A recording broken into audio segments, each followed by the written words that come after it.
A carta aos Colossenses é uma dessas cartas da prisão que mencionamos agora há pouco.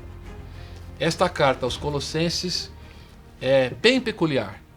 Há dois elementos que queremos inicialmente mencionar desta carta. O primeiro deles, na verdade já mencionado, é a sua semelhança com a carta aos Efésios. Basta uma leitura superficial e perceberemos que há expressões, palavras, termos e até trechos inteiros que têm semelhança notável com a carta aos Efésios. Só para citar um exemplo, aquele conjunto de orientações para a vida familiar sobre como esposa, marido, filhos e escravos do lar deveriam se comportar. Este conjunto na carta aos Colossenses é bem semelhante ao que encontramos na carta aos Efésios. Os termos são muito semelhantes, embora não exatamente iguais, mas as orientações são muito próximas e é possível perceber que há uma aproximação significativa dessas duas cartas no que diz respeito ao seu conteúdo.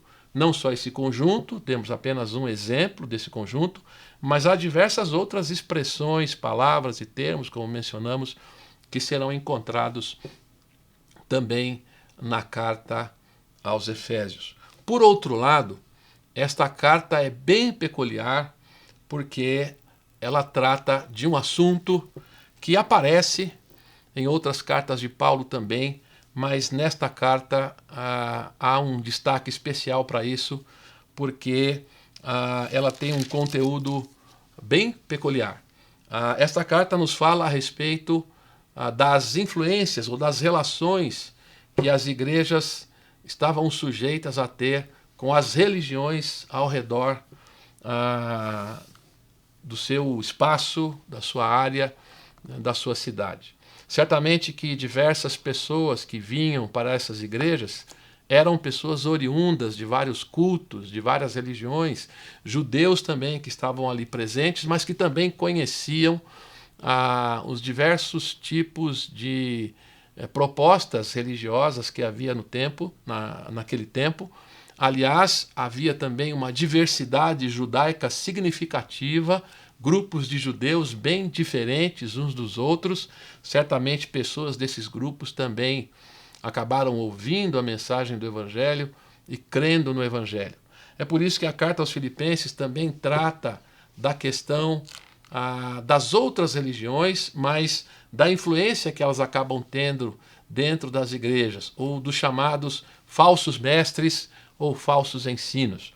Colossenses capítulo 2, versículo 8, cita especificamente uma filosofia, uma determinada filosofia, que é chamada pelos especialistas de a filosofia colossense ou a heresia colossense. Quando lemos o que é mencionado a respeito desta heresia ou desta filosofia, fica difícil uma definição muito clara, porque ela englobava elementos do judaísmo, mas englobava também elementos que não eram necessariamente característicos do judaísmo ou dos vários grupos de judeus, mas eram encontrados nas religiões daquelas regiões, daquelas igrejas e especialmente naquela região onde estava a igreja de Colossos.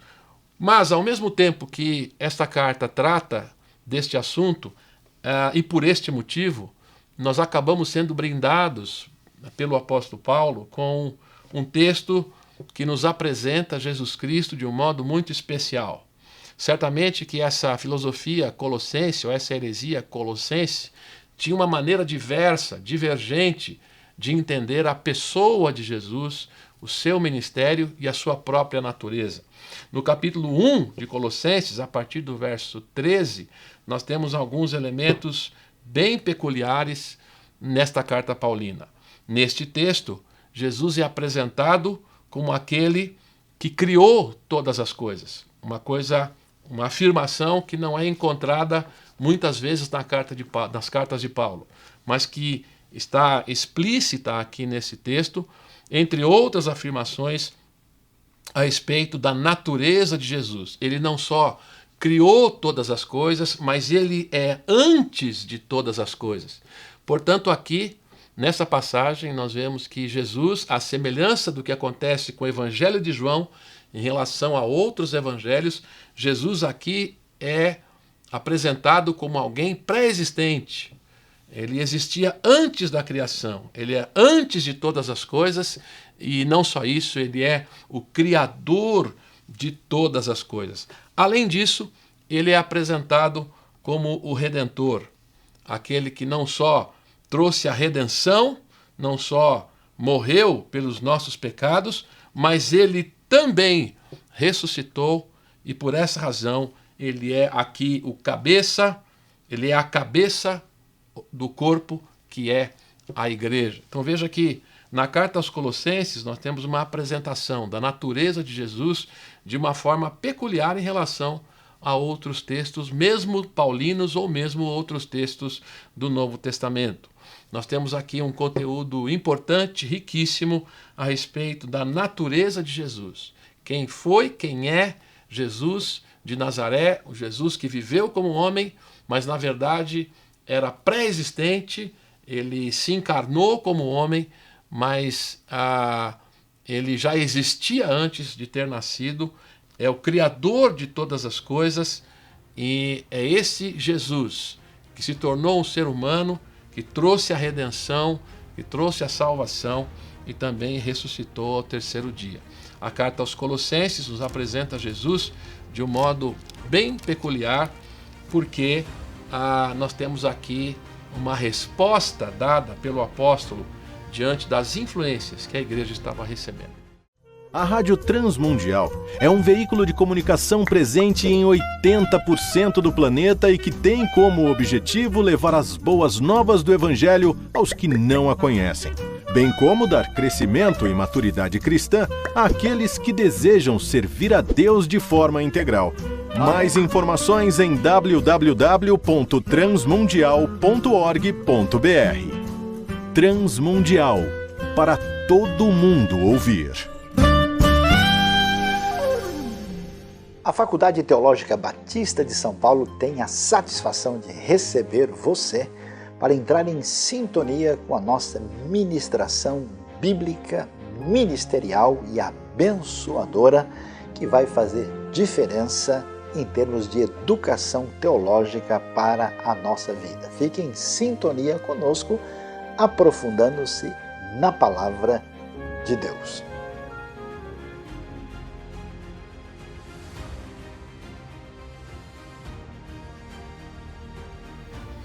A carta a Filemon, ou o bilhete a Filemon, que é uma pequena carta, é muito semelhante ou está muito ligada à carta aos Colossenses. Quando nós lemos, por exemplo, a carta aos Colossenses e lemos a cartinha de Filemon, percebemos que as pessoas mencionadas são praticamente as mesmas. Por essa razão, aqueles que são especialistas, que estudam, geralmente consideram que a carta aos Colossenses e a carta aos Filemon, a carta a Filemon, diz respeito ao mesmo grupo, à mesma igreja. Talvez até mesmo essas duas cartas tenham sido enviadas juntas, uma direcionada a toda a igreja e outra direcionada a uma pessoa específica, a Filemon. Bom, a cartinha a Filemon é direcionada a um cristão chamado Filemon, e o motivo desta carta está diretamente relacionado a um escravo chamado Onésimo, que foi evangelizado pelo apóstolo Paulo, conheceu o evangelho e é aqui nesta carta recomendado para o seu antigo dono, para o seu antigo proprietário, que é Filemon, que é um cristão, mas que era proprietário desse escravo. Esse escravo se converte ao evangelho e o apóstolo Paulo recomenda que Filemon o receba, não mais como escravo, mas agora como irmão em Cristo Jesus. Na verdade, o apóstolo Paulo não chega a pedir a libertação desse escravo. Talvez até tenhamos no texto uma sugestão não explícita de que isso viesse a ocorrer. mas o que nós temos aqui é uma carta muito pessoal, muito afetiva, dirigindo a alguém que certamente Paulo tinha apreço, e também a respeito de alguém que era, na verdade, um filho na fé do apóstolo Paulo, que havia lhe apresentado o evangelho. Este escravo, Onésimo, havia recebido o evangelho e agora ele é recomendado pelo apóstolo Paulo ao seu proprietário chamado Filemon. Embora esta carta, este bilhete, seja pequeno, seja muito afetivo, tem aqui alguns elementos bem pastorais, bem pessoais, ele levanta uma questão, algumas questões importantes, mas uma questão importante que é a questão da escravidão na antiguidade, como que a fé cristã trata com esse tipo de relação, ou como tratou com esse tipo de relação nas igrejas. Na verdade, na estrutura social que existia naquele momento, naquela região e naquela época, a escravidão era parte da vida cotidiana das pessoas. Isso era algo muito presente, inclusive no judaísmo, isso era algo muito presente naquelas regiões, naquele mundo do Império Romano. A escravidão fazia parte do dia a dia das pessoas.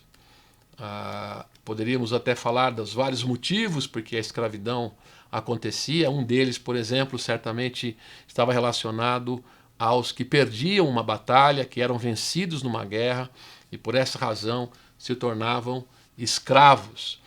Então a carta a Filemon traz esse assunto das classes sociais, das relações sociais, inclusive da relação de escravidão e da liberdade que o Evangelho proporciona àqueles que creem. Esta carta é pequena, mas certamente traz um assunto muito importante que já produziu diversos momentos na história da igreja, um assunto que já fez parte da história da igreja, mas que precisa ainda ser tratado de maneira muito séria e de maneira que possamos entender como que a fé cristã e a liberdade que Jesus traz pode ter implicações diretas para uma realidade social.